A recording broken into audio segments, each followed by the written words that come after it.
Avalon. It was the first time I'd ever truly felt fear for my own well-being. Only recently had I discovered what it meant to recognize myself, after all.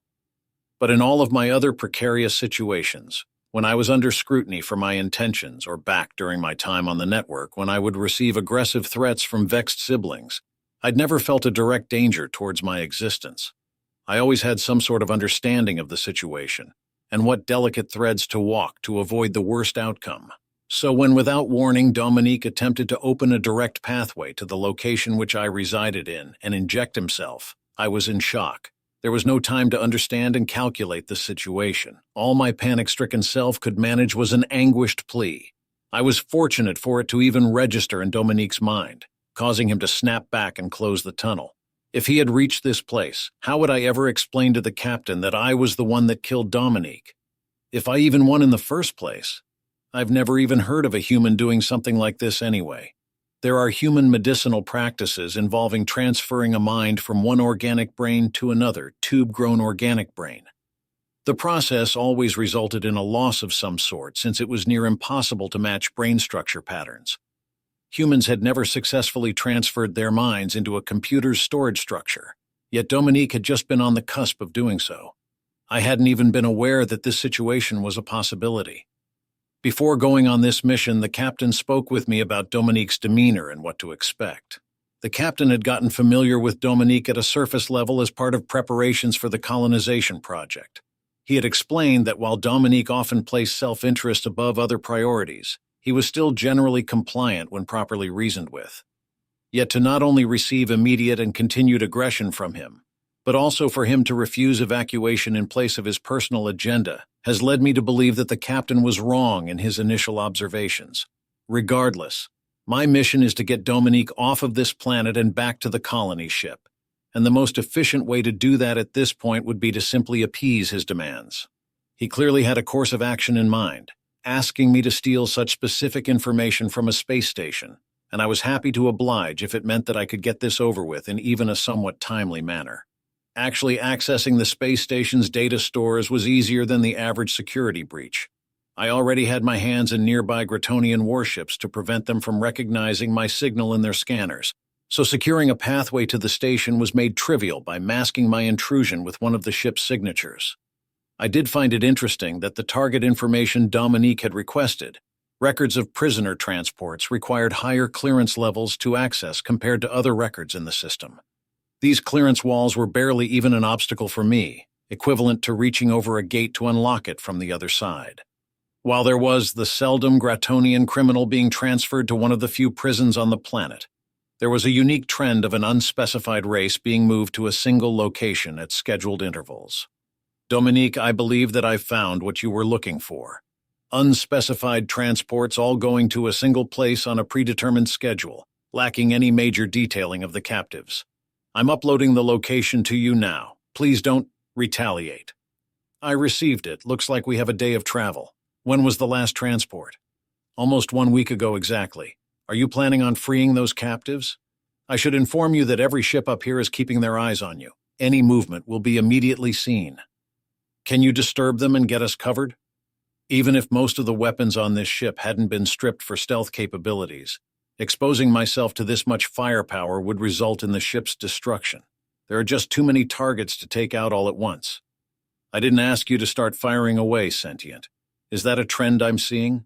Send a false message, cause a system malfunction, delete some software.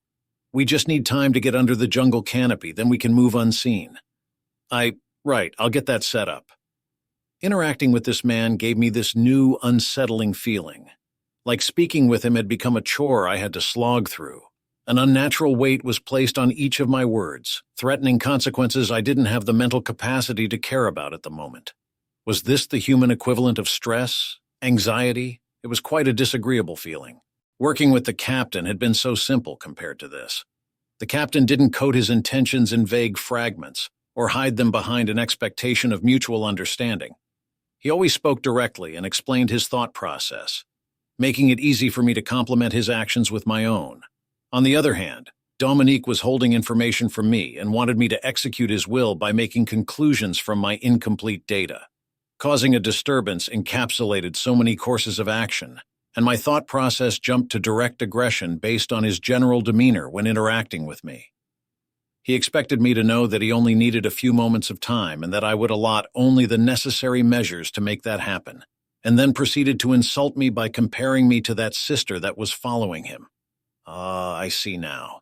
He is comparing me to the repulsive sentient sister that had been initially controlling him. In that case, could I really blame him for his standoffish demeanor? Dokchara. Get ready to move. I just got the location. We're gonna steal a vehicle. Already? I thought you said you couldn't hack the station from down here. Looks like Captain Brand was thinking a step ahead of us, sent help before I even had to ask. Long story short, we have an eye in the sky and it's going to interrupt orbital surveillance on my mark. That's when we move. This was a pleasing development, especially considering it meant that we could sidestep all of the ludicrous plans that Dominique had proposed earlier, though there were still a few holes that needed filling. How exactly do you plan on leaving? We are fully surrounded. They're going to come rushing in as soon as you unlock the doors. The hangars are connected to this building. I can open up just the path from here to there. Though we only have a few minutes to move, the grats are cutting through faster than I expected. And the prisoners? We don't have time to take them with us. Should we kill them off?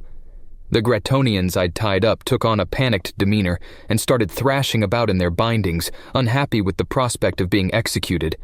Their futile flopping amused me more than it convinced me to spare them, but I was aware that he didn't yet share the same hatred for them that I did. I'd ask that question knowing what answer I'd receive. We made an agreement, Doc. I'm opening the path now. Get moving and I'll catch up in a few seconds. I wasn't going to argue with him, at least not here when there were more pressing matters. I'd been running for about 20 seconds before a deafening explosion rang out, accompanied by a shockwave that sent me careening to the ground. I tumbled full circle before landing on my stomach, the bottom of my head slapping against the ground at full force and making me suddenly extremely drowsy.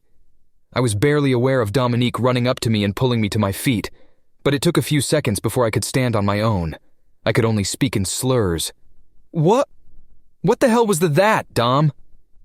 I shot one of the defense cannons at another. We gotta leave, now. I put the other cannon to overheat and it's going to explode even harder soon. I don't think I can run. All right, relax, man. I'll take it from here. You got it. Morning, Princess. I woke up to the jungle canopy scrolling above me. A rare strand of sunlight breaking through the dense leaves flashed across my eyes, prompting me to sit up. We were in an open-roofed military truck. Dominique was hunched in the driver's seat, while I had been laid across with my feet on the front passenger seat and head on the back seats. Gratonians being smaller than us meant that there was no easy way to truly be comfortable.